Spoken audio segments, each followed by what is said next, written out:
Hello दोस्तों, कैसे हैं आप सब। दोस्तों, आज हम बात करेंगे एक ऐसी योजना की तो जैसे प्रत्येक तहसील में बनेंगे 5 मॉडल सहकारी गांव।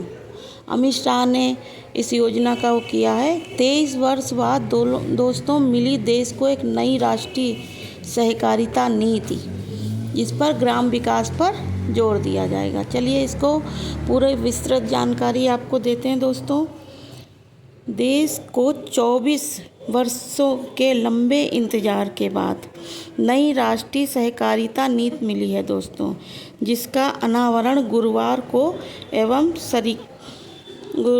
को और सहकारिता मंत्री अमित शाह ने किया। इसका उद्देश्य सहकारिता के सहारे ग्रामीण अर्थव्यवस्था को मजबूत स्तंभ के रूप में स्थापित कर भारत को वर्ष 2047 तक विकसित राष्ट्र बनाना है। सरकार का लक्ष्य प्रत्येक तहसील में 5 मॉडल सहकारी गांव की स्थापना करना है। ये गांव राज्य सरकारी बैंकों की सहायता से विकसित किए जाएंगे और इनमें महिलाओं की विशेष भागीदारी सुनिश्चित की जाएगी। दोस्तों, नीति का मसौदा विभिन्न क्षेत्रों के विशेषज्ञों से विमर्श के बाद ही तैयार किया जाएगा।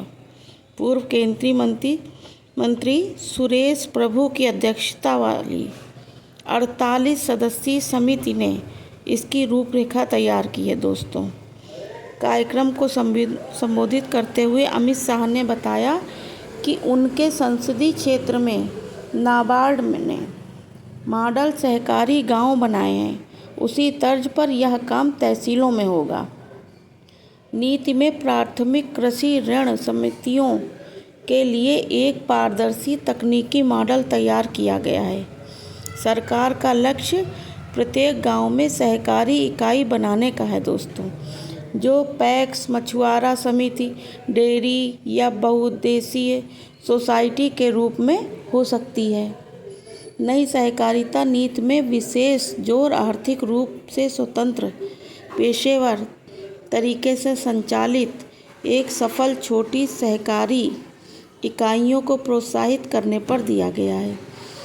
शाह ने बताया कि सहकारिता को पारस्परिक क्षेत्रों से निकालकर health, tourism, taxi, green energy जैसे उभारी क्षेत्रों में शामिल किया जाएगा। सहकार टैक्सी सेवा इसी वर्ष के अंत तक शुरू कर दी जाएगी, जिससे सीधा लाभ ड्राइवर तक पहुंचेगा।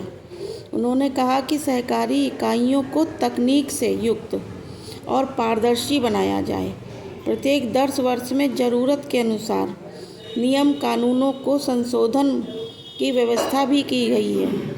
नीति के माध्यम से महिला, युवा, आदिवासी, दलित वर्ग समावेशी विकास को प्राथमिकता दी जाएगी। चलिए दोस्तों, आज की वीडियो यहीं तक। कल फिर मिलेंगे। Okay, bye bye.